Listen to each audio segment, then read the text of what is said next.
In this tutorial, we will download and install Interactive Brokers Trader Workstation, that is TWS. So let's go to interactivebrokers.com. Click on trading, then click on platforms.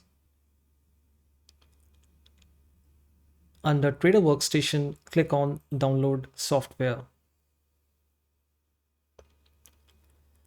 So Interactive Brokers offers two types of TWS software.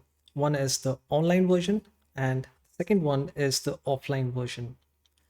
If you install an online version, whenever Interactive Brokers releases an update, your software would automatically update.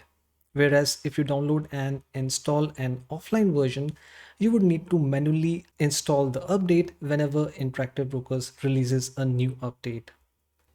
So there are three types of online TWS available.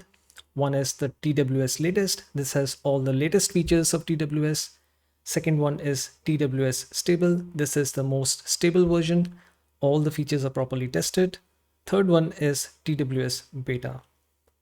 We recommend that you download and install the TWS stable version, as the latest version could have some issues. If you want to download an offline version, you have two options. You can either download the latest version or you can again download the stable version. We recommend that you download the stable version. Just keep in mind that you would need to manually install any updates released by Interactive Brokers. The installation process for TWS is very straightforward. Just select the default options and you will be good.